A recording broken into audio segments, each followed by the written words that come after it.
Let's go. It's 6:30. Look at your phone. It's wrong. I'm not allowed to have, I signed the document. I bet you signed it. Recording in progress. My phone and I guess rules apply to South and all. Did you? I did. We're all set. Willingly signed? Good for you. I'll call the November 16th Common Council meeting to order. Madam Clerk, please call the roll. Mayor Olson. Here.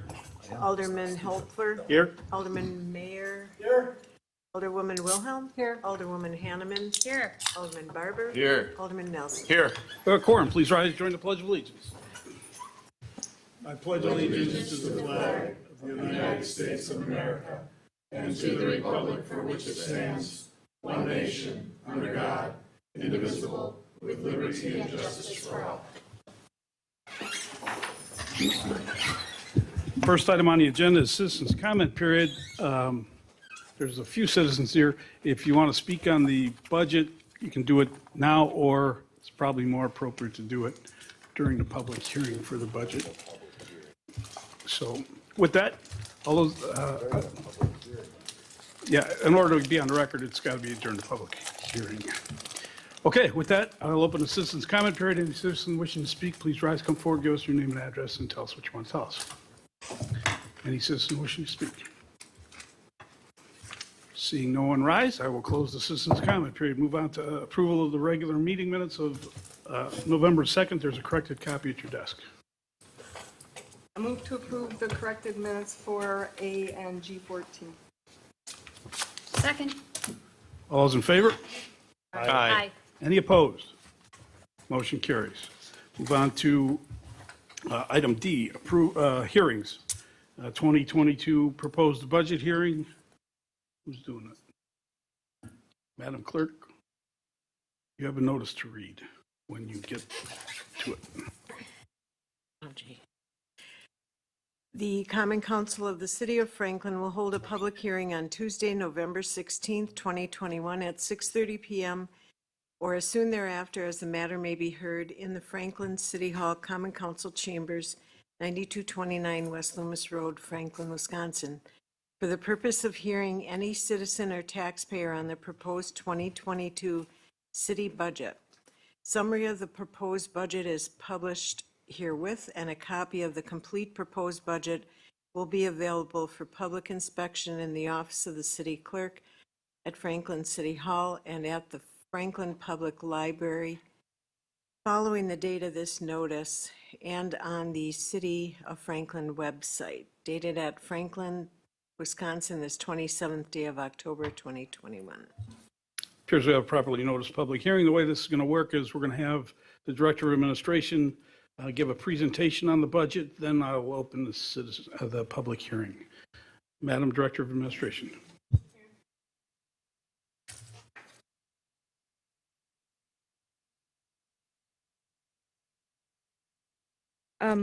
There is a hearing notice tonight. There is a process that happens on the way to that hearing notice. We started with the budget earlier months of 2021. We've been working on putting together, compiling. On September 21st, the mayor did release his recommended annual budget to the council. We did do a presentation that night. This night will be, this description is going to be just a little bit paraphrased from that, but I want to make sure we hit all the high points. We did meet with the Finance Committee 3 times over the course of September 22nd through the middle of October, and the Finance Committee did make some recommendations to the Common Council as far as some adjustments. Those were mainly due to a couple special funds, some health grants, as well as the civic celebrations. Council considered those items on October 19th and did approve all of those to be part of the budget. The budget then transferred into a proposed budget, and that is the budget that we built the hearing notice off of. A public hearing notice is required according to state statutes. That was published in the newspaper on October 27th. And the budget, as the clerk mentioned during the hearing notice, has been available in the clerk's office, the public library, and on the city's website since September 22nd. As far as the major goals and strategies of the budget, obviously creating a prudent, financially responsible budget is our main goal. We want to maintain the city services that our citizens have come to expect, conservative spending, making sure we're minimizing tax increases as we are able. We do have some ongoing challenges every year. Those include restraints at the state level, levy limits, different things like that, marketplace, economic-based pressures. 20 and 21, we've been dealing with COVID-19.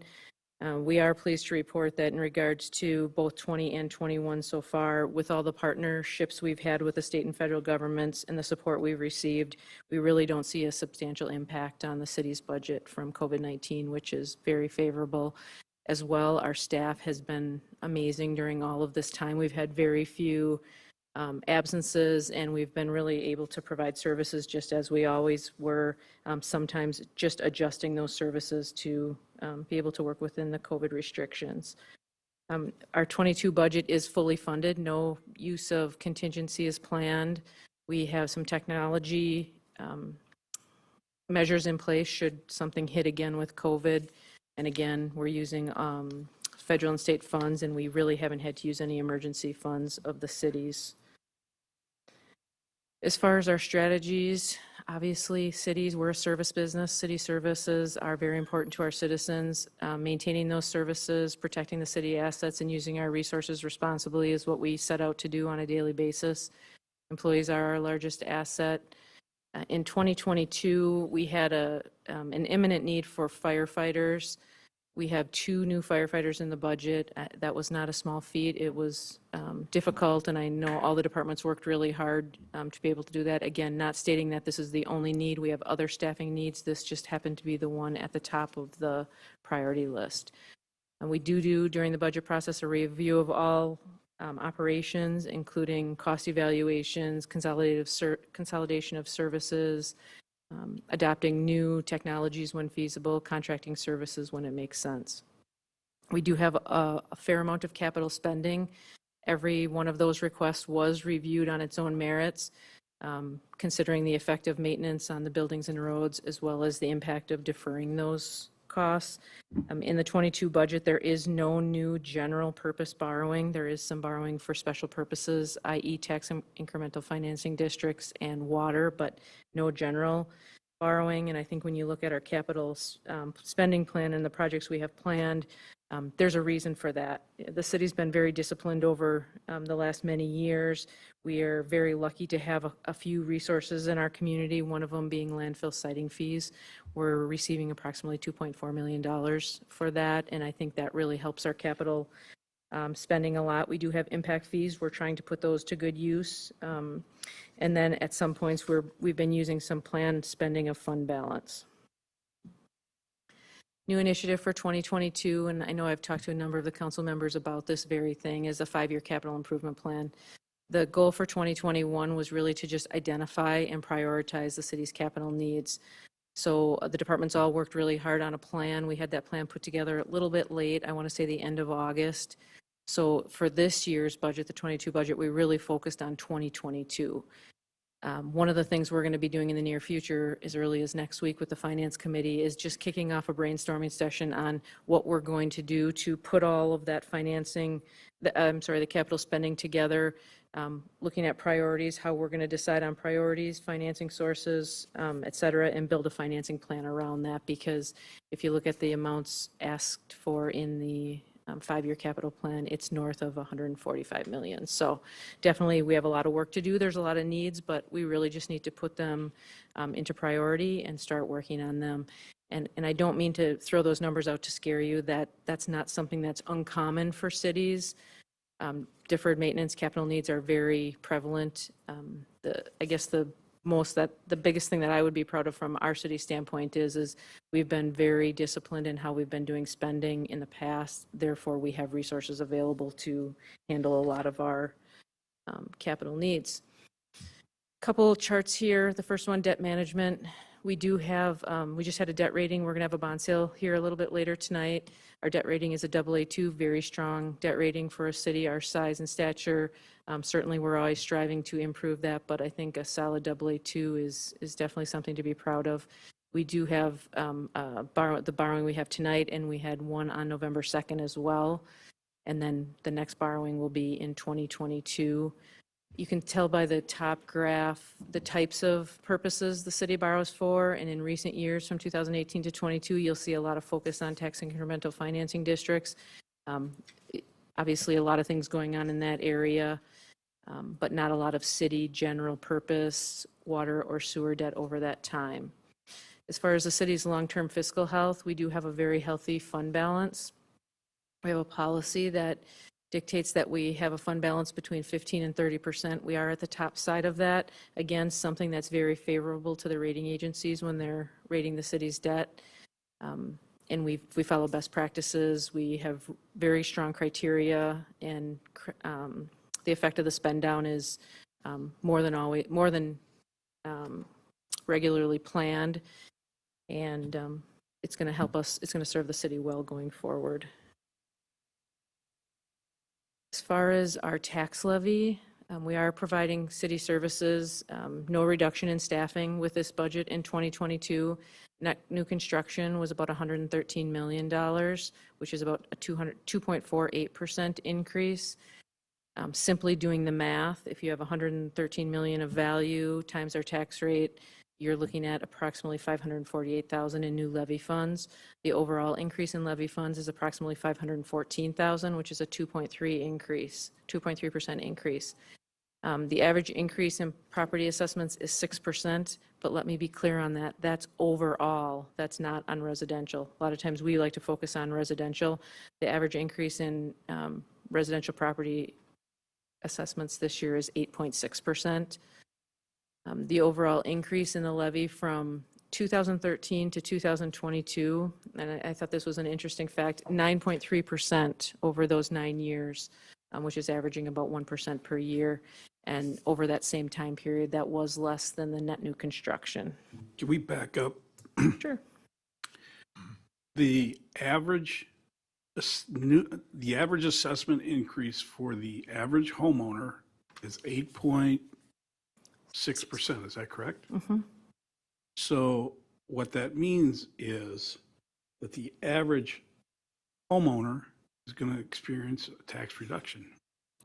No, so the tax, I placed a updated sheet at your desks today, and if you look at it, the finance director put this together, and it basically shows a home of $100,000 assessed value and the average, which is $261,300, and you can see the math. The tax rate did go down by, I just had that written down. About just shy of 5%. However, the calculation when you factor out that 8.6% on a residential. Now, if you look at our whole tax base, commercial included, you would see that that would be lower. So that plus or minus 6%, that's all properties in the community, not just residential. Last year, residential benefited, right? So it was like less than 1% of an increase. But because the property values in the residential went up faster than the commercial, there's a bigger burden that's borne by the residential property owners. And again, if you look at the example I showed with an average residence of $261,300, an 8.6% increase would put it up to $283,800. That would be an increase of approximately $51 annually. And again, just a reminder, I know any increase is not favorable, but the city provides very high quality services, and the amount over a long period of time has been very, very minimal. So this increase this year, again, with a smaller tax rate, is approximately $51.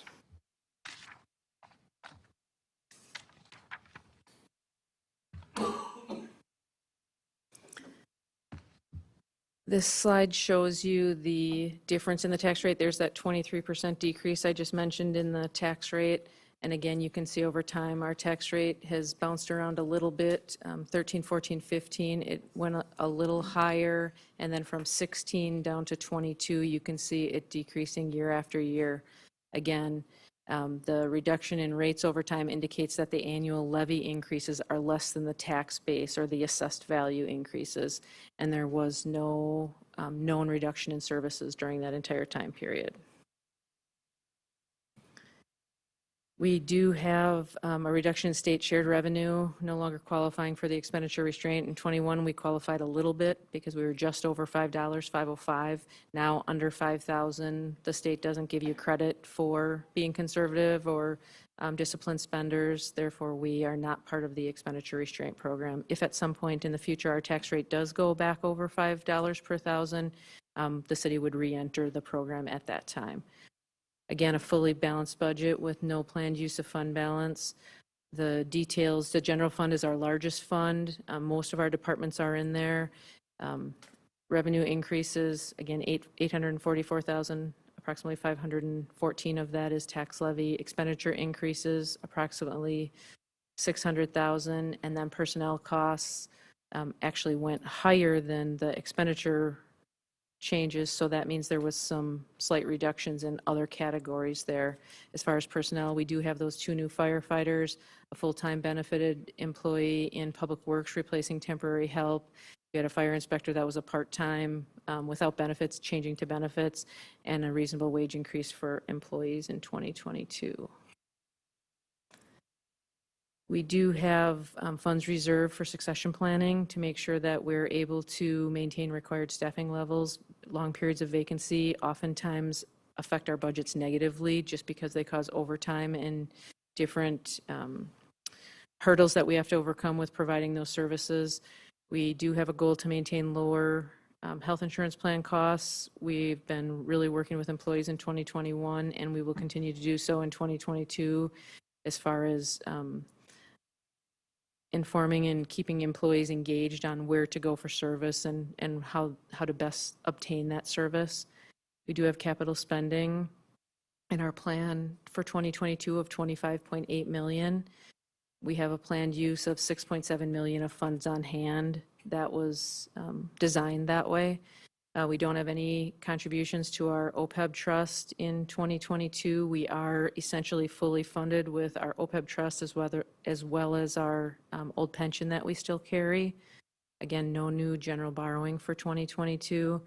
The only borrowing would be approximately $7.6 million, and that's for tax incremental financing as well as a water tower. For 2022, we are looking at a $5 increase as of today in our solid waste fund. I will let you know that that contract we have with the provider is based on CPI. We all know what's been happening with CPI over the last number of months. It's a calculation on CPI at the end of the year, so we likely won't know the outcome of this until early February. But what I would be doing at that point is coming to council and asking for an appropriation for the increased service costs. We will not have to ask for additional funding because that solid waste fund does have approximately $400,000 of fund balance in it that can cover that increase, and then we would look at a partner increase in 2023. Likely, I guess it just depends. We'll leave that at that, not knowing where CPI is going to go. We do have our American Rescue Plan Act funding that the city's been awarded. We received approximately $1.85 million in 2021. Essentially, none of that is spent to date. However, there are plans in the 2022 budget to use approximately $1.5 million, one for a fiber network for all city operations and facilities, something that's very much needed, especially in our public service areas, as well as a phone system for all city facilities as well.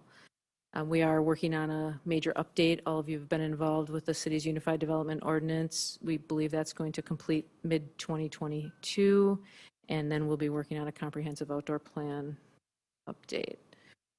Again, some of the options, or some of the operational focuses that we have, growth and development are always important for the city. It's a really hard thing to grow and grow without pains. So we've been working very hard at easing into some of those transitions, continuing to address citywide infrastructure, and working on that city future water source.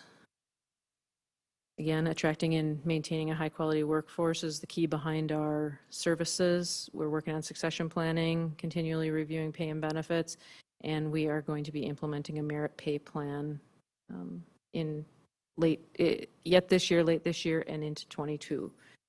And then, of course, as always, operational efficiencies and evaluations of services are ongoing. Debt service fund, the debt service levy is 1.1 million. That's the same as it was in 2021. We have multiple funding sources for our general obligation debt because most debt, I shouldn't say most debt, all debt issued to date has been general obligation borrowing. Likely a discussion we'll need to have going forward in the future as we bump up against our internal limit for borrowing. We may choose to use some revenue debt for our water and sewer needs. We have made provisions with developers to be responsible for any debt shortfalls in the TIDs.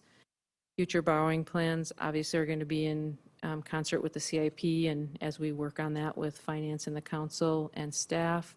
And then obviously looking at one-time large projects in the realm of borrowing. That's all I have. Okay, public hearing. So I'm going to open the public hearing portion of this agenda item. Is there any citizen wishing to speak on the budget? Any citizen wishing to speak? Seeing no citizen rise, I will close the public hearing. And any comments or questions from the council?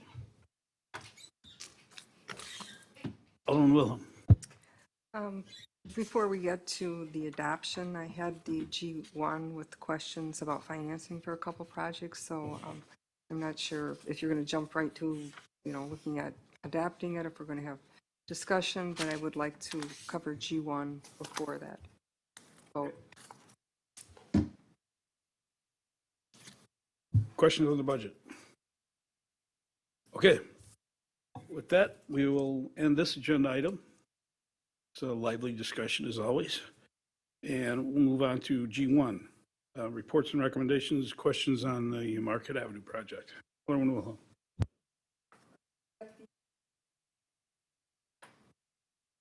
At the last council meeting, I had asked questions that needed some more research, and there's been an attempt to come back with this, although the background information says that I asked for financing of the curbing. Actually, that's not what I had asked for. So I had followed up with an email to Glenn that I wanted two parts. Marquette from 49th to the school, which would include the sidewalk and that section of road, the entire road, not just the curbing side. And then also 50th Street. So if we start with 50th Street, my concerns on that were laid out in an email to him. I want to know if the new water and sewer was installed in this section of Minnesota, and he said no.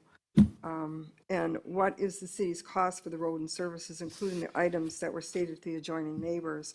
The two neighbors on each side have homes that are extremely close to where this road is, and they have downspouts that are, or sump pumps that go into the ditch right there, and so very close. They wanted some guardrails, and city engineer had met with them and told them a few things that they could expect, and they are looking for some answers on what kind of funding. So that was my reasoning for having more information on that.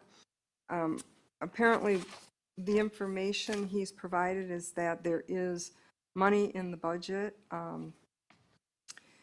And the next question that came up was 70,500 was for special assessments.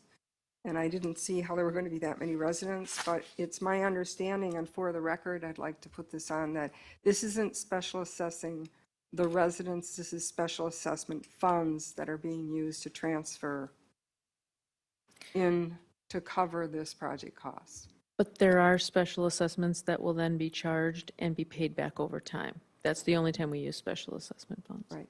And so it still leaves the lingering question about what and who and how many property owners are anticipated to be special assessed for this project. So I know that if we're going to try to get this project completed for traffic flow, the homes are being built, that we need to kind of get on that and let the property owners know. So I would like to see that information come forward again, so all the property owners are well aware and don't get caught off guard. on what's going to happen and when that's going to happen. And the other question I had was regarding 49th to the school, and that was to include what the developer will install on the south side. So there was another email exchange between Glenn and I where he had quoted some figures about that we transferred an ordinance, by ordinance, this council transferred $50,000 to Marquette for a $39,760 over budget and a $6,350 to move a light pole for a total of $46,110. And at that time, he was expecting a savings to come back of $58,000. And he's saying, yes, that savings did come through, so he's expecting that there is savings, and that was a result of the city taking over the construction services that Lynch was going to do for the oversight and construction of Marquette Avenue. So accordingly, there should be that money, but when you add up the approximately $22K that they think might happen, and then he expects another, let's see, another 40,000. So it looks to me like it's about $62,000 for that section, but there's about 58,000. So it's pretty close, but what would we use to come up with any shortfall on that? Anybody? Mr. City Engineer. So we're anticipating that the current contractor would proceed to phase two, and if so, we'll get down and negotiate an exact cost for that, and we'll add that to their current contract as a change order. If indeed this contractor is not the contractor to follow through, as I mentioned in there, we could self-perform a lot of it to make sure it happens, worst case scenario, or we could bid it out, but we'll make sure. I guess worst case scenario, there could be an additional appropriation next year if need be, if the funds are short. And we would use the savings that we're seeing for that. Yeah. And another part of 49th will be in the street budget. Yes. So it won't be more than, like you just went through that math. The 58,000 was to be used for the sidewalk portion of 49th. The street portion of 49th is in the streets budget for 2022. So we are not expecting an overage for that. I thought the sidewalk was going to be put in by the developer. Correct, but we were using some of that $58,000 savings, that 22,000 you referred to, for that. Okay. So we would still expect that there may be a few dollars left in Marquette when everything is said and done. It's on page 20, there's a spreadsheet that shows 39,000 for the street construction of that section for, well, that's on 50th Street, though. I don't know if you've given them the total one or that. I just want to make sure we're not cutting us short, because I predict this project will have a shortfall, and that is my concern. As long as you can, put on the record that we will be able to meet those needs, then I'm okay with that. The other thing that comes up, and that is probably related to the budget, is the money for 49th Street, because the second lift was placed on Marquette Avenue.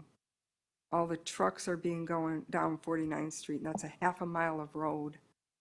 And the reply to the residents have been, we're going to redo 49th Street, but I was not able to find the 49th Street section clarified in the budget in the street list. So, And it is not. The past few months at Board of Public Works, we've been having a lot of discussion how to come up with a shortfall.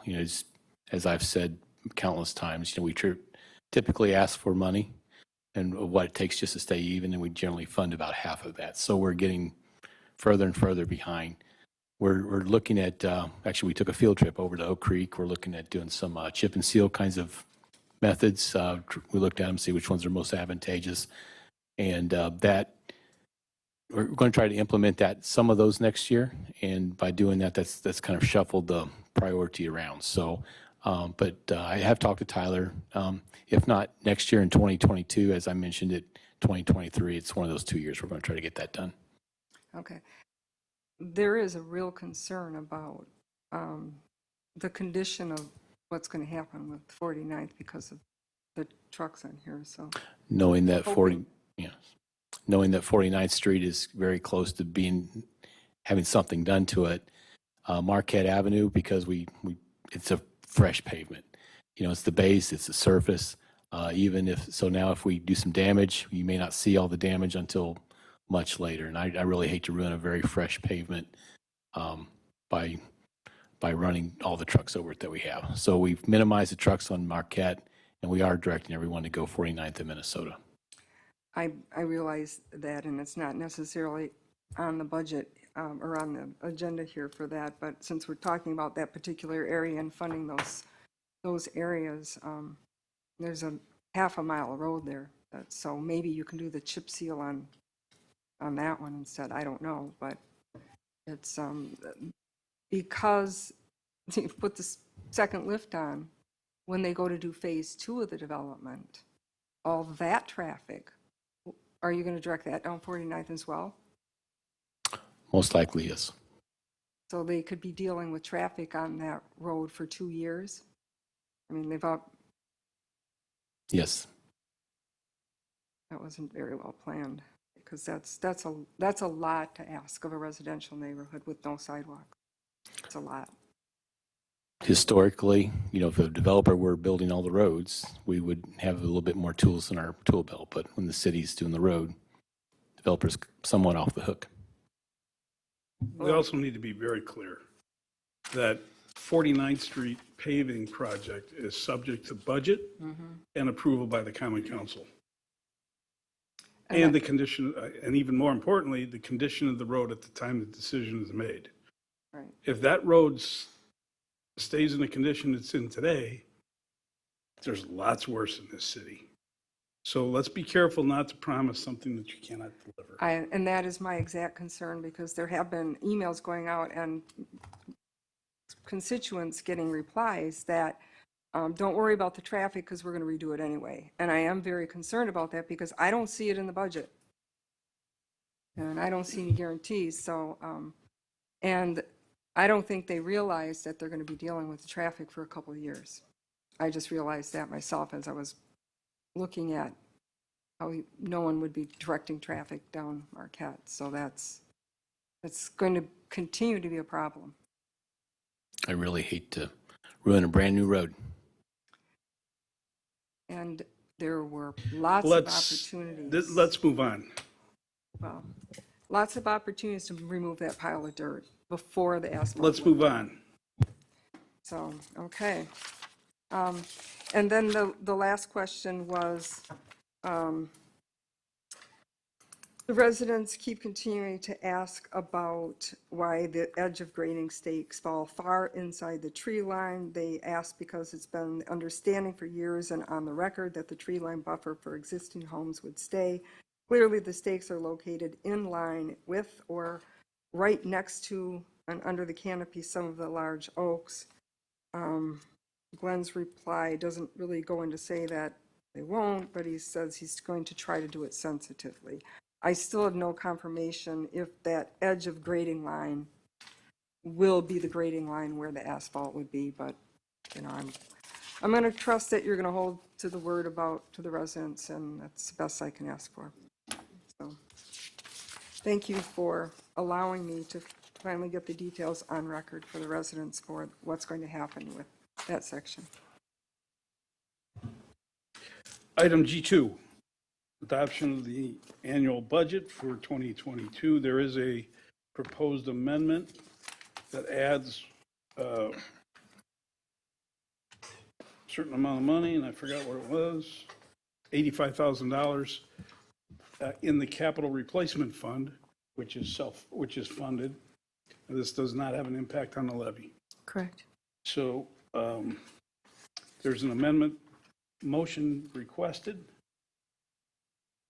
Wait, hold on. Alderman Mayor. Yeah, I just have a quick question. It doesn't really rise to the level of a real budget line item, but the Environmental Commission relies on forestry funding for the tree giveaway.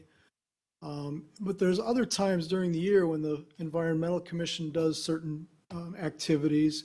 We hold presentations at the library, and we have up to 80 people there at times. And we like to provide refreshments for the crowd. That's usually up to the commission members that bring the refreshments, and that's not quite right, I don't think. And there's other times when there's paper costs and other costs. So my question is, can we earmark a certain amount of money, possibly from your budget, Glenn, or wherever you guys suggest, for potentially spending, not necessarily that it's going to be, and you could certainly approve anything prior to its spending, maybe if we could just say earmark like $500 potentially to be spent with your approval, and at the Sure. August, September, if the money's gone, it's gone. I think between engineering and DPW, we can squeeze that much from Okay. something, yes. Thank you. There is, correct me, there is some money in the alderman's budget for recognition, and there's some money in my budget for recognition. Mine's pretty much employees, but certainly you just got to ask. We can find that kind of money. Well, I didn't figure $500 would break the budget, so I figured, but as long as the Environmental Commission knows that they can do that, they would have someone to go to for that. That's a big help.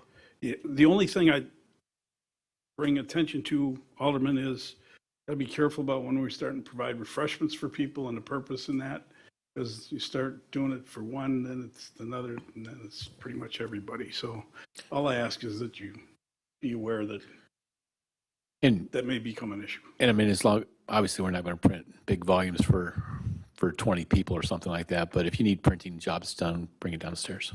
Right. Okay. Alderman Hanneman, push your button. I move to amend the proposed 2022 budget for the increase of $85,000 for the replacement of fire engine 204 in the Equipment Replacement Fund, Fund 42, to include adding an appropriation in the amount of $85,000. Second. That was a good race. That does not need a roll call. All those in favor? Alderman Barber. That's who I got. Now who you got? Yeah, you can really say. All those in favor of the motion signify by saying aye. Aye. Any opposed? Motion carries. Any other modifications for the annual budget? Okay, is there a motion to accept ordinance 2021, whatever it's going to be, an ordinance adopting the 2022 annual budgets for the general civic celebration, St. Martin's Fair, donations, grants, solid waste collection, sanitary sewer, capital outlay, capital equipment, capital replacement, I knew I'd screw that up, street improvement, capital improvement, debt service, development, utility development, TID 3, 4, 5, 6, 7, and 8, American Recovery Act, and internal service funds, and establishing a tax levy and other revenue for the city of Franklin, and establishing a solid waste fee, including and accepting the approved amendments just tonight, and technical corrections needed to update the proposed ordinance. So move. Second. Alderman Holfer and Alderman Barber. Let's just do a roll call. Alderman Holfer, Aye. Alderman Mayor. Aye. Alderwoman Wilhelm. Aye. Alderwoman Hanneman. Aye. Alderman Barber. Aye. Alderman Nelson. Aye. Motion carries, 6 ayes, no noes, no absence, no abstentions. Thank you very much. Thank you for the hard work, members of the Finance Committee, Common Council. I think it's a very good budget. Thank you to staff. A lot of them took a beating around the ears, but they did very well. So thank you very much. Paul, your last budget for us. Congratulations. Thank you very much for your years of hard work. Appreciate it.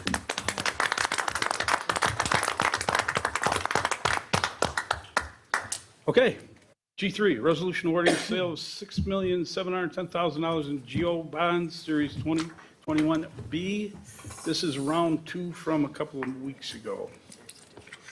I'm sorry, and the amount is $6,510,000 capitalized interest. Mr. Ratzenberg. So earlier in September, staff, the Common Council approved a resolution authorizing sale of bonds. These bonds will be funding 2 major projects in the city. One is a lift station in the sanitary sewer fund, and the other are capital projects in tax incremental district number 8. With us this evening is John Cameron from the city's financial advisor, Ellers and Associates, who conducted a competitively bid bond sale earlier today, and he has the results for you this evening. Thank you, Paul, and good evening, everyone. This is on. As Paul stated, we took bids this morning at 10:30. We received 4 bids, with the winning bidder being Northland Securities, which is out of Minneapolis, with a true interest cost on the bonds of 1.8691%. The spread between the high and the low was very tight, about a $36,000 difference in total interest between the high and the low bidder. We were able to downsize the bonds by $200,000 due primarily to a premium that was received as part of the winning bid. We were also able to deposit approximately $24,000 to the debt service fund, in addition to the capitalized interest to pay for a portion of the interest expense going forward. In total, the principal and interest over the life of the bonds is approximately $30,000 lower than what we presented to the council in September with the pre-sale report. Well done. 1.86%. Alderman Wilhelm. Push your button. Question regarding the lift station. Is this the same lift station that we previously approved, or is this an additional lift station or replacement lift station for the one that we previously approved? Well, it's 60th Street. That's the 60th Street one? Yeah, we've previously approved, and this is the providing financing for it. Okay, because the way he said it, I thought they were both in TID 8. He said these are 2 projects, lift station and capital for TID 8, and so it made it sound like they were both in TID 8. Okay, thank you. Anyone else? Madam Clerk. I have no comments. How about a vote? Motion. About a motion. Motion. Do we have a motion? Motion. Motion is at the 65 amount or the 67? 65. 6,500,000 So the motion needs to change. 510,000. There's an amended resolution in front of you. That's what I heard. So the motion would be for the 65 or 6,510,000. Motion to adopt the resolution. Adopt the resolution. Is there a second? Second. Barbara and Hanneman. Madam Clerk. Alderman Nelson. Aye. Alderman Barber. Aye. Alderwoman Hanneman. Aye. Alderwoman Wilhelm. Aye. Alderman Mayor. Aye. Alderman Hofer. Aye. Motion carries, 6 ayes, no noes, no absent, no abstentions. Thank you very much, John. Thank Good you. job. Thank you. Jim and Ann. Item G4 is an update on something not a lot of people know about yet. Update on the Christmas tree lighting and parade program and request to temporarily close Legend Drive in Schulier Parkway. We have Mr. Jim Lucky from the Noon Lions Club and the Historical Society, and Ann Adamski from the Civic Celebrations Commission. Jim and Ann. Start. We've got parade tentatively to start at 4:15. I know it sounds like an odd time, but timing-wise, they've got a mass going on village area at 4 o'clock, so we want to kind of alleviate some of the traffic there, and ending in 45 minutes up at City Hall. Got about 18 units. Staging is to be determined. We don't know what's going to happen in 3 weeks. We could have 5 feet of snow. We could have 50 degrees. So to be determined. Everybody I've been in contact with knows that they're not going to know until the last minute. So we've got a squad to start the parade. I will follow the parade, finish it, and we're closing the street at probably 3:45.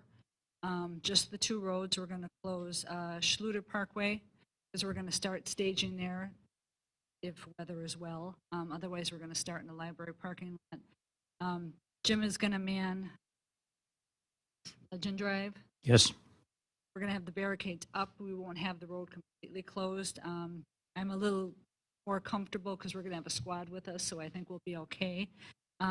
As the parade goes through, we're going to open the streets back up right away because we're going to be up on the top at City Hall anyway.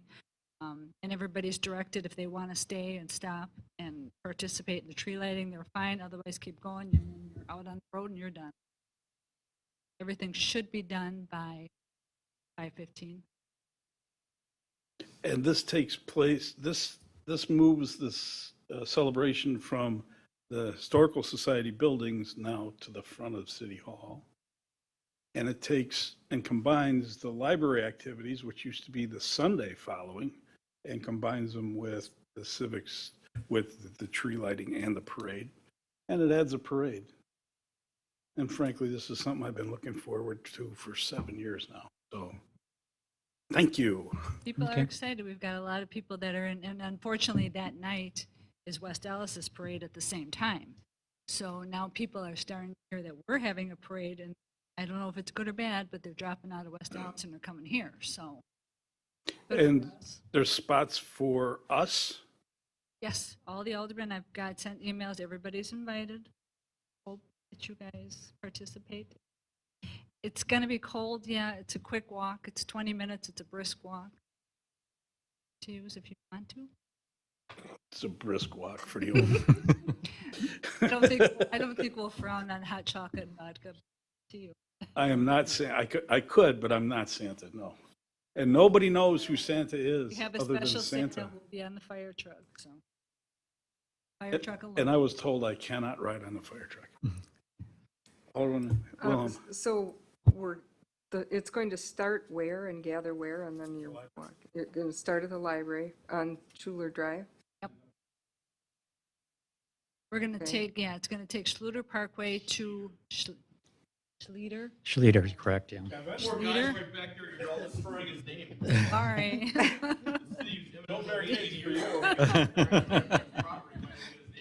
Sorry, I'll lay in the street, sorry. That's to Legend Drive, left on Legend. And then we're going to take that to the opening of the parking lot of City Hall, make a right and curve up to the top. And this is all walking, everyone's walking? Yes. I have probably 3 or 4 cars. And there's enough room. I mean, you're welcome to take a car with you.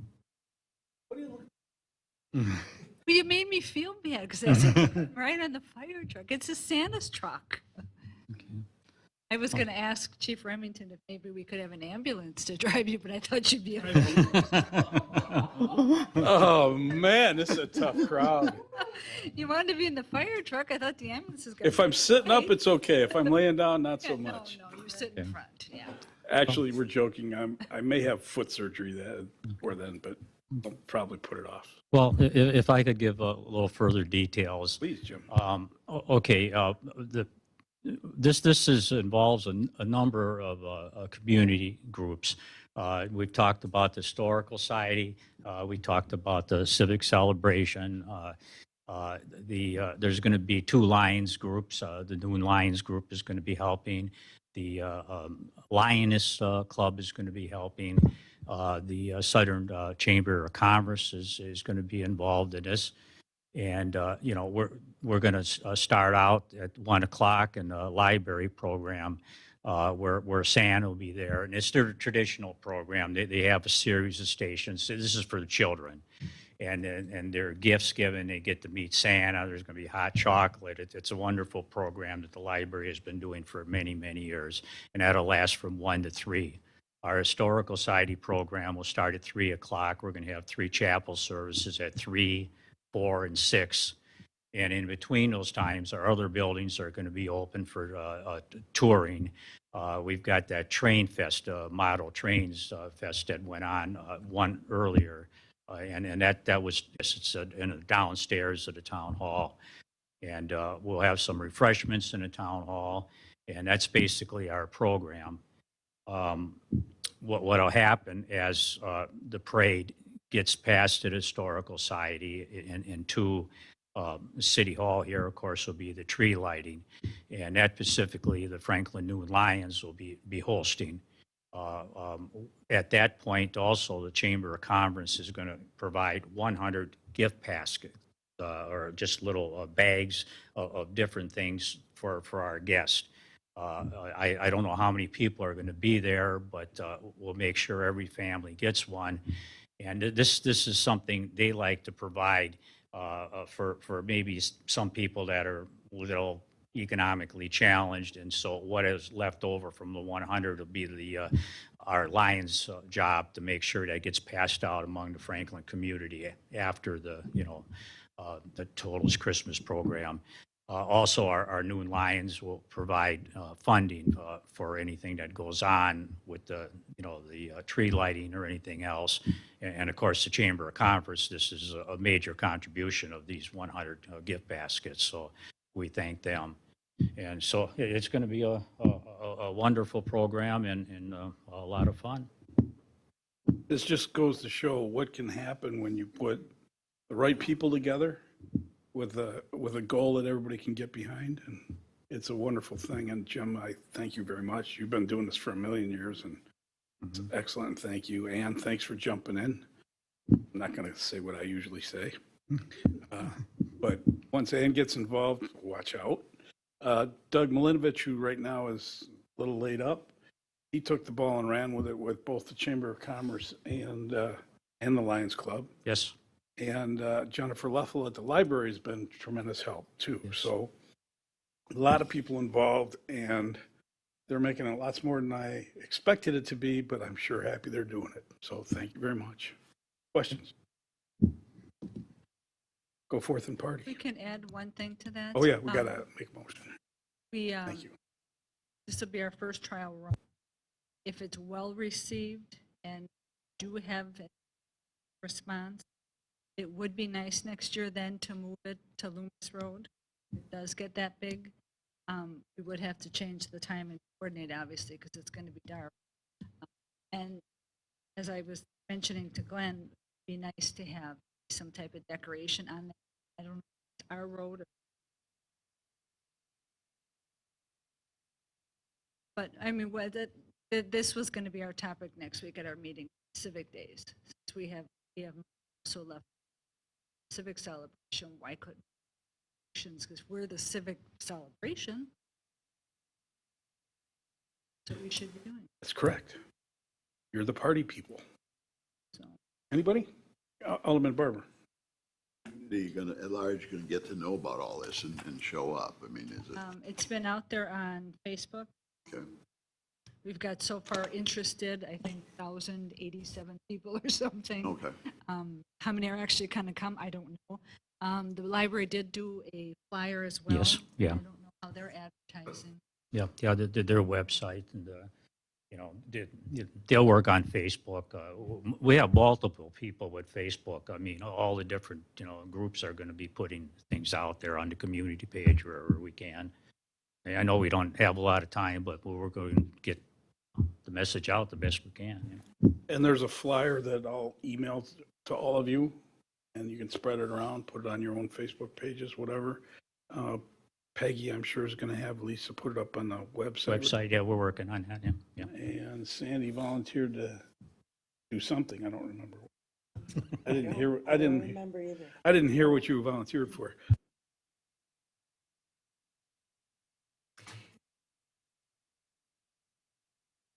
Actually, there has been, I don't know if you provided it, Jim, but there was a flyer that was provided to us earlier in the week. Yeah. We put it out on the bulletin board, so it's been out there midweek. What about the sign on Loomis? We get something out there also. Now that this is approved, we can add that to it. We have been getting calls already on it, so people are either hearing about it and calling to confirm, but we can have some I'm kind going to of interrupt. larger poster. Every great idea is a great idea for the person who comes up with it to do.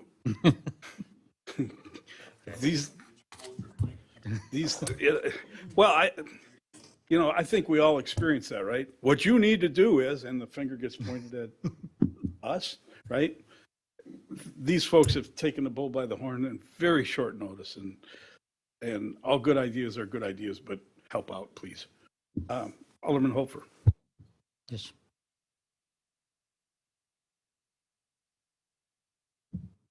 Here we go. First of all, I'd like to thank you guys for all the hard work and dedication you're putting into it. Greatly appreciated. Just a quick question. If it's you're gonna stage possibly in the library and the street's gonna be temporarily closed and go through the back of City Hall, what's the thought on parking for the people that are gonna show up? I'd say coming off Loomis, Yeah. Where are they gonna park? they can park in a library parking lot. Well, if they're staging in the library parking lot, Well, they can No, park we're around. not going to be No. entirely in the library. It depends on the weather. We're going to be on the street. We're going to be on the corner of Schlulier, between Schlulier and the actual entrance of the parking lot into library. So we're going to be on that road staging right there. okay? There's going to be more than enough room. However, if we have snow, we have enormous amounts, we're going to have to wing it. I just thought if people have to park across the street or something like that, I don't know if we'd need a traffic control or those kind of things. I don't think it's going to be that. You never know. It may be. I don't. But I think with the constant coming and going all day, that things are going to be going. We've got the parking lots for funeral, whatnot. Do we need permission from them, or can we just park? I'll send in. See if that's okay. Thank you.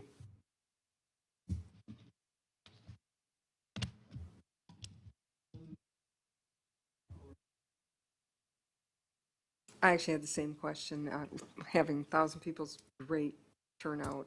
I just want to make sure there's a backup coordination for parking and direction.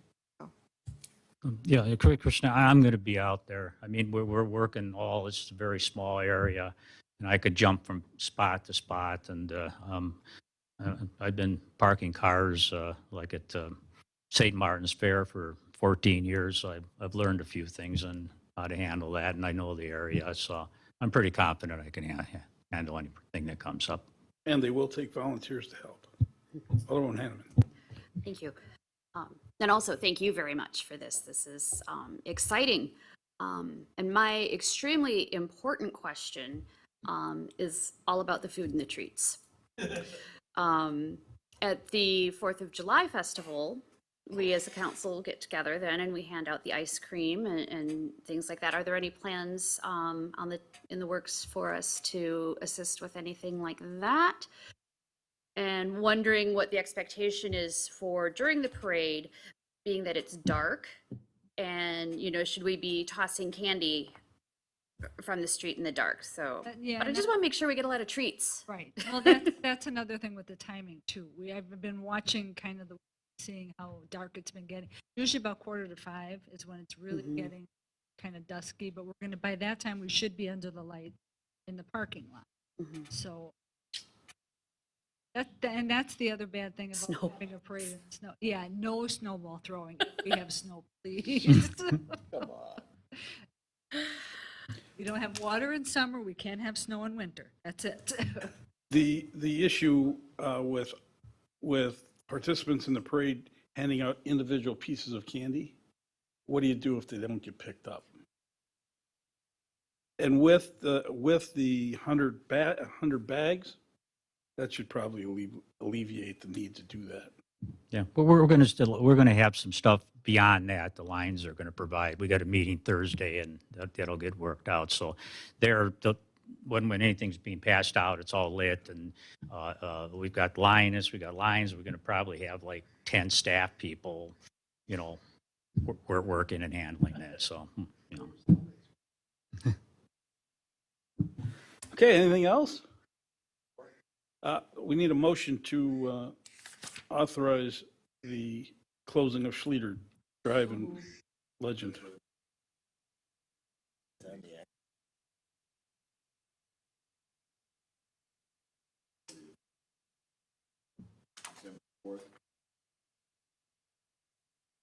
2 to 7?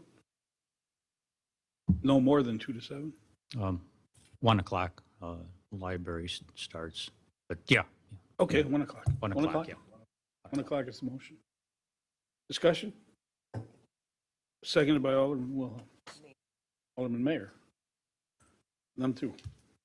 Somebody over there did it. All those in favor, signify by saying aye. Aye. Any opposed? Motion carries. Anybody who wants to help, those are the two people to talk to. And they need some help, so please do. Thank you very much. Their winter coats out and come on. G5, authorization to enter an MOU with the Greenfield PD for a cost-sharing agreement for digital forensic services. Thank you very much. All those in favor? Aye. Any opposed? Motion carries. Thanks, Chief. Good job.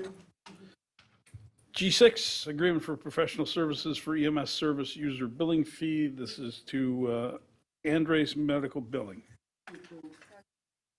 Alderman Mayor, Alderman Holfer, Alderman Wilhelm, sorry.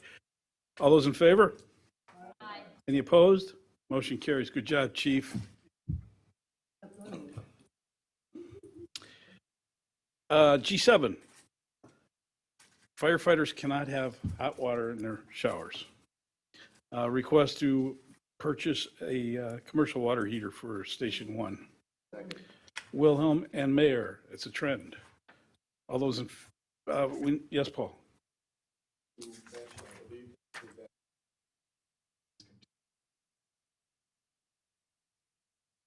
Correct. What is Fund 41?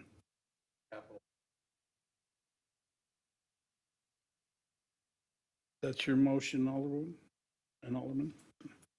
Okay, we should probably do a roll call, just to cover bases. We don't have to, but we should. Alderman Holfer. Aye. Alderman Mayor. Aye. Alderwoman Wilhelm. Alderwoman Hanneman. Aye. Alderman Barber. Aye. Alderman Nelson. Aye. Motion carries, 6 ayes, no noes, no absent, no abstentions. Thanks, Chief. Thank you.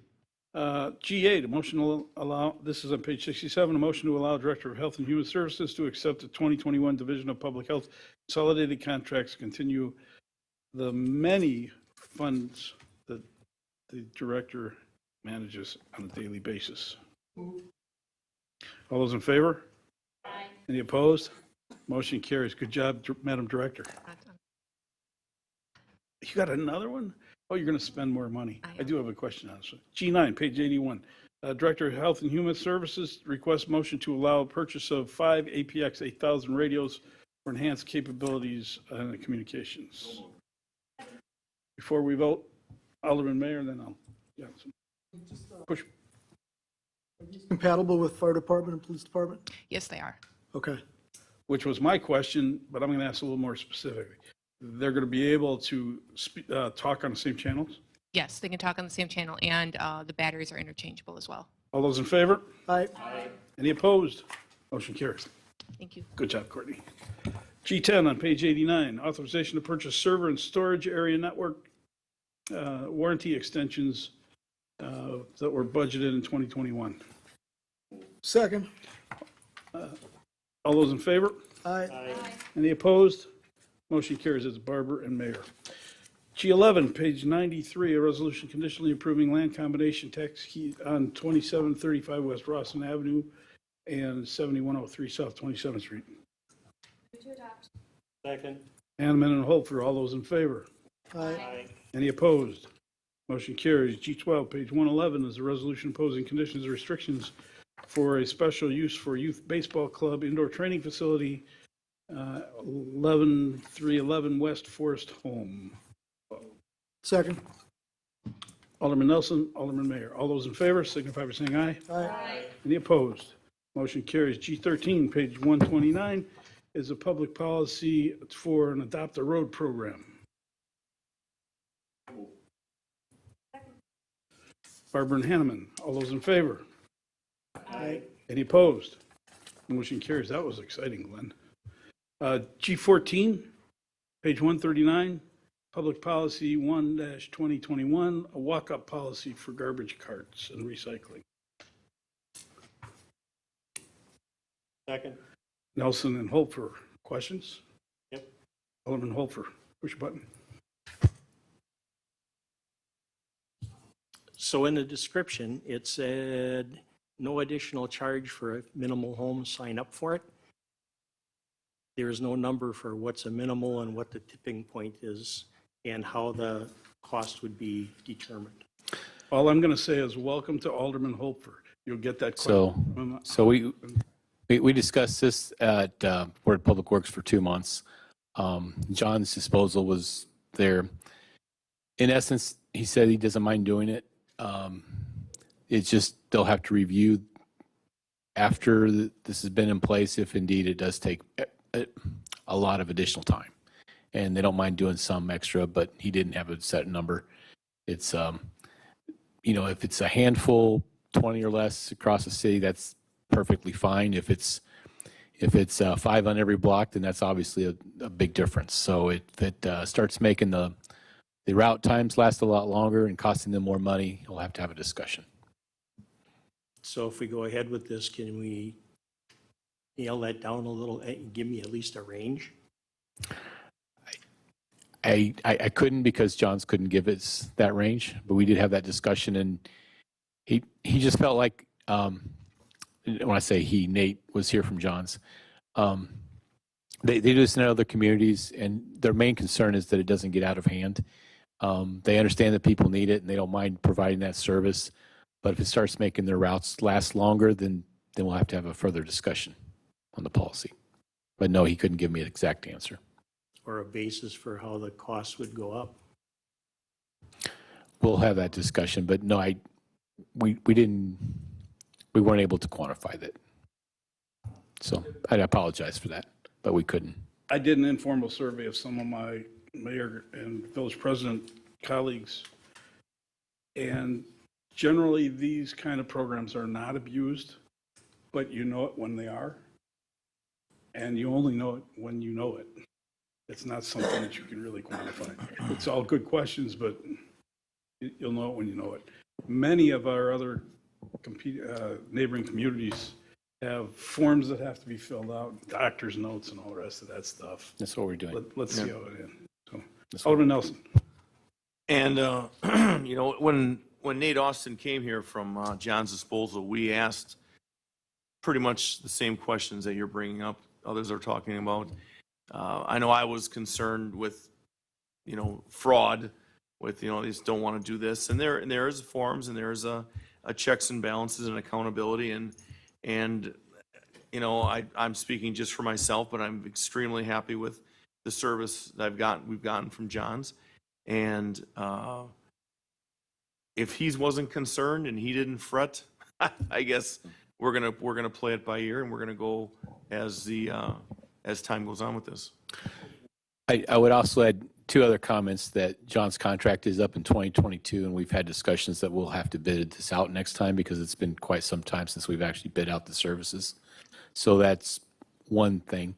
The other issue is if this is indeed widely accepted or widely used, and if it's by necessary folks that truly do need this service, then we'll have to figure out what the actual cost is, and I might suggest that is appropriate to increase our rates for.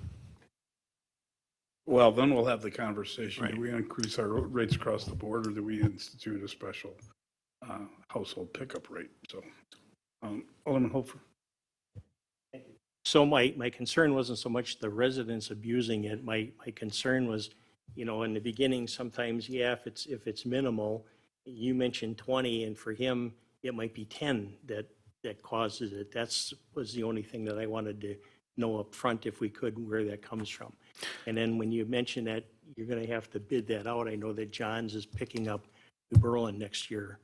I'm just hoping that doesn't impact us in any negative way. We've had that discussion too. So, Alderman Wilhelm. Is this going to be for all residents, including condo residents? Or are there going to be exclusions for condos like most of the... Only if you are part of our program for John's curbside pickups. Right, and there are condos that are... So if we're condos that are, yes.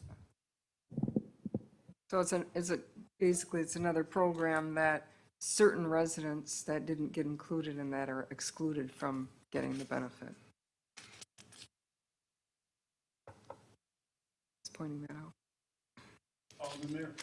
Yeah, I think my points have been covered pretty much in depth here, but I just have the same concern that abuse is going to ruin it for everyone. I definitely am in favor of it for those that need it, but I can see somebody that needs it using it, and then I can see a neighbor down the road saying, hey, if he doesn't have to do that, I'm not going to do it either. Right. It seems like there should be some kind of qualifier, some kind of form, some kind of So- accountability to it. I believe in the packet, we do have forms that have to be filled out, doctor's statement.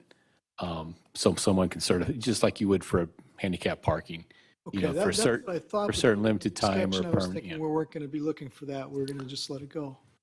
So I would also suggest to you, or note that since we are having a discussion, that one of the things in this policy, and I noted on the council action, we are not advertising this. We're not putting it on the city website. You're not supposed to put it on like a, say, an alderman newsletter to the residents. If you do get a phone call from someone who truly needs a service, by all means, direct them to our office and we'll help them out. But we are not actively going out trying to grow this program. Okay. Thank you. Alderman Barber. I'm aware that the. What was that? I'm aware that the U.S. Mail does that to certain residents too, where they'll take and rather put in the box if the person can't come to the box. And I don't see that being abused in any shape or form, that's a special request that's made and they'll get out of the truck to deliver the mail on when there's elderly or people that, so I don't think there's going to be abuse of it. But if there is, you know, contact an alderman too, just to see what the status, you know, he could maybe add some input to that too, so. Okay. Procedurally, we're doing this backwards. We have a motion and a second, and then we talk about it. We want to do it the other way. But, okay, so Alderman Nelson made the motion and Alderman Holfer seconded it to approve. All those in favor of that motion signify by saying aye. Aye. Any opposed? Motion carries. G15, an authorization to execute a contract with Root Pike for stormwater permit for education programs for stormwater management. So moved. Discussion? All those in favor? Aye. Any opposed? You bet. We'll make it happen. Glenn?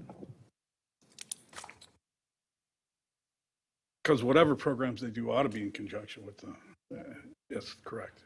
G16, page 163. The vote, motion passed, 6 ayes, no noes. No absent, no abstentions.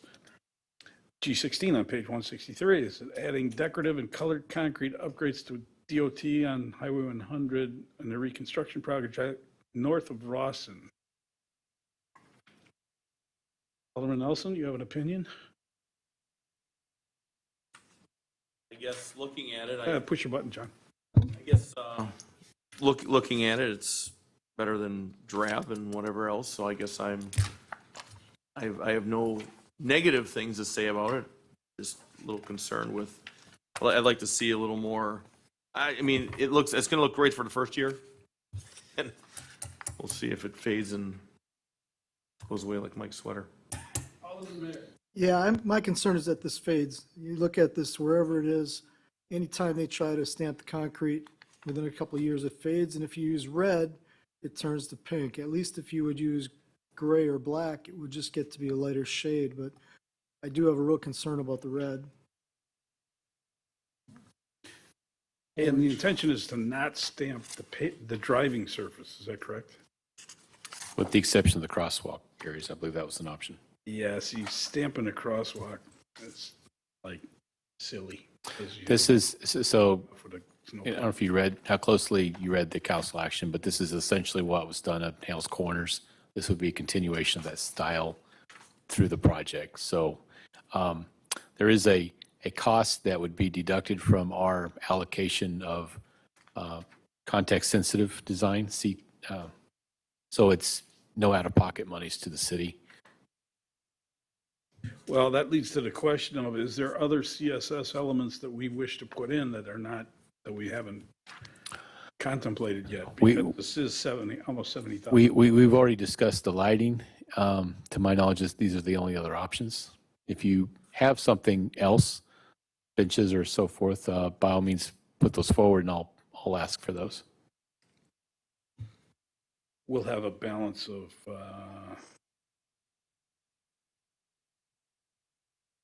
154 grand, right?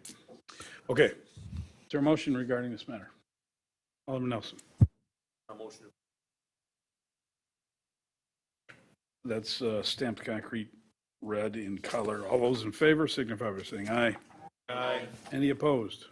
Motion carries. G17, page 173, $202,000 pothole machine. Barber and Mayor, all those in favor? Aye. Any opposed? Motion carries. More shiny trucks. G18, page 177. This is establishing the automatic ward boundaries. Madam Clerk, this takes a little bit of discussion. Well, actually, G18 does not take discussion. This was on, just as a continuation when the council adopted, or not adopted, but selected a version of a map. We have now proceeded to do a Class 2 notice. It was in the newspaper last week and will be in again tomorrow. It was just kind of at that stage in the approval process until yesterday. So the aldermanic districts will be on the, because the wards make up a district, so the wards have to be approved first, districts approved last, and that will be on the December 7th agenda. However, so no action is needed on item 18. However, on 18B, which was added yesterday and is in front of you this evening, as you all know, there are 19 municipalities in Milwaukee County, and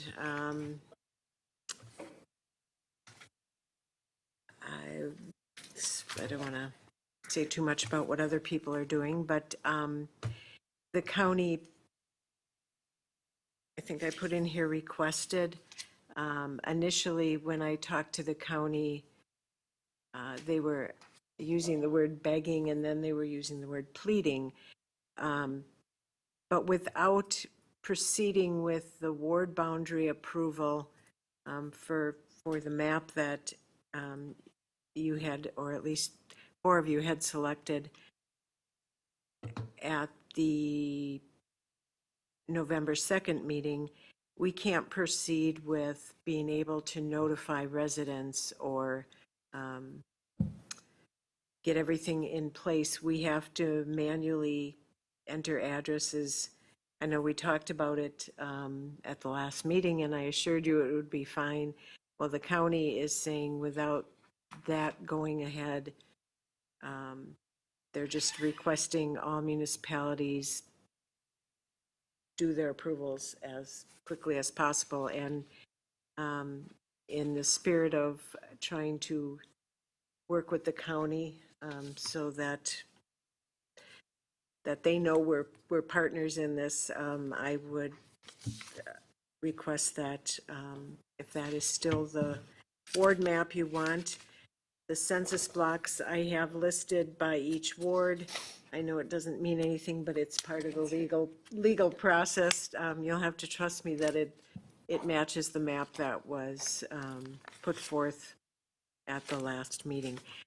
What'll happen is we'll have this map of the wards approved, like I said, and then it goes back to the county for them to finalize their supervisory plan. and then we adopt the aldermanic district plan as the last step. All motion adopt resolution.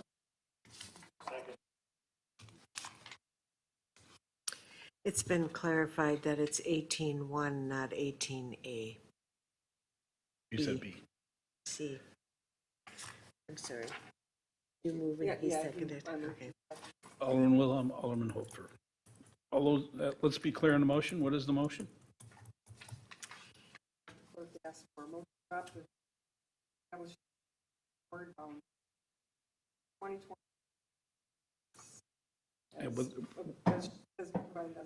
with a special note that we were cooperating and going out of our way for Milwaukee County, even though they took 75 days when they were only allowed 60. Well, that wasn't part of my motion. All those in favor of the Actually, motion? They did take 78 days. 78, okay. And they're requesting that we complete our process in 14. Well, that's good.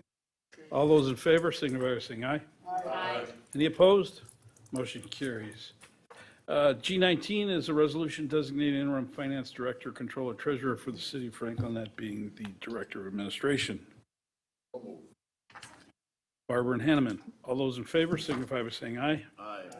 Any opposed? Motion carries. G20, professional service agreement between the city of Franklin and Racine County for certified soil testers service. This is the biggest contract we ever issue. Second. Wilhelm and Barber. All those in favor signify by saying aye. Aye. Any opposed? Motion carries. Did this go to bid? No, I'm kidding. G21 is a list of donations for July, August, September, and October. I note that there's some fairly substantial donations from some of our good corporate citizens, as well as some very nice donations from citizens. With our thanks, is there a motion to accept them? Motion to acknowledge and accept. All those in favor? See you, Kevin. Any opposed? We'll go back. No opposed. Alderman Nelson. I did push there. There you go. Just a point, just in case I'm looking at, so Heritage Funeral Homes, Inc. donated $4,000 for the police canine program. Is that correct? Mhm. Thank you. So I want to clarify. Very nice. Okay, let's see. Closed session. That's got to come after that. That's got to come after that. All those in favor of receiving and placing on file signify by saying aye. Aye. Any opposed? Motion carries. Okay, let's jump to licenses. H1, Alderman Nelson.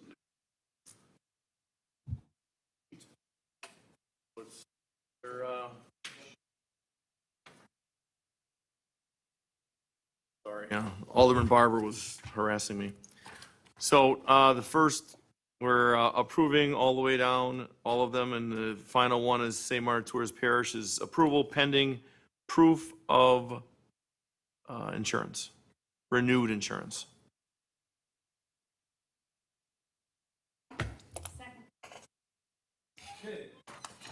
All those in favor of the motion to approve the licenses signify by saying aye.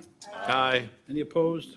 Motion carries. For the record, St. Martin Tours is my parish, not that I get any benefit from the license, because they dip into my pocket, not. Anyway, okay. Vouchers, there's a new vouchers list in front of you.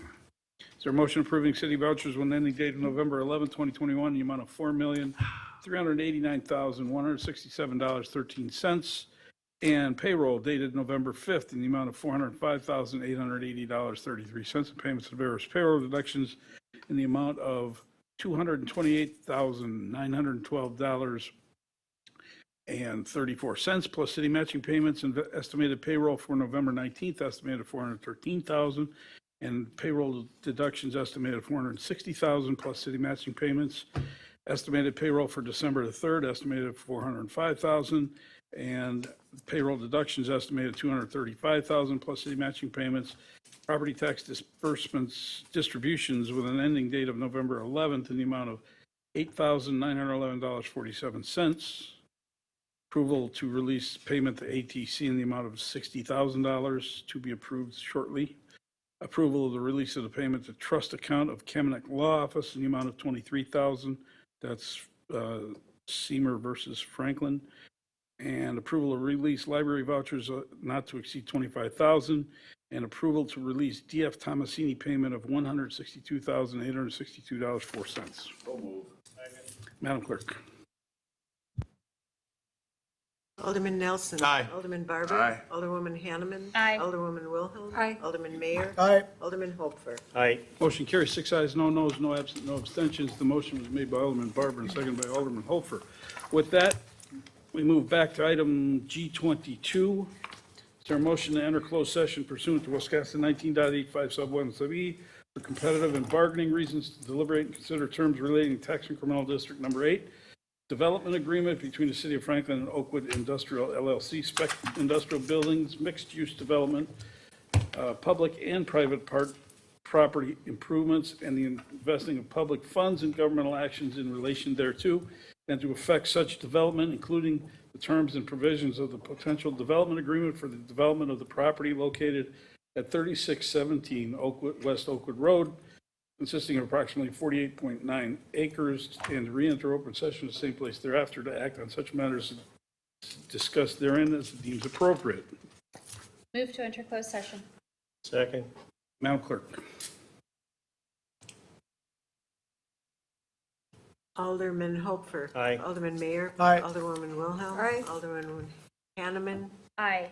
Alderman Barber. Aye. Alderman Nelson. Aye. We're in closed session. Recording stopped.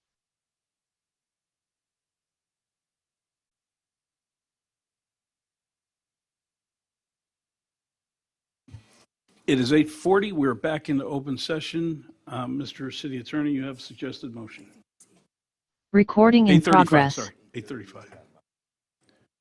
Well, at some point, that atomic clock better get up to what the atomic clock's supposed to be. So I'm using that one for the moment. Mr. City Attorney. I got my watch. I got one here, but they're all different. This is 8:38. This is 8:36. Jesse's watch says 8:39. My watch says 8:34. Okay, so it doesn't matter. I said it, it's that time. All right, Mr. City Attorney, you have a suggested motion. Suggest a motion to adopt a particular resolution that the common council tonight. Official is to execute a tax incremental district number 8 development between the City of Franklin and Oakwood Industrial LLC. Is there a second to that? That was, Okay, the motion's been made, as you heard, Alderman Hanneman, seconded by Alderman Hofer, whose mic wasn't on, but that's okay. All right. Let's just go ahead, Madam Clerk, call the roll.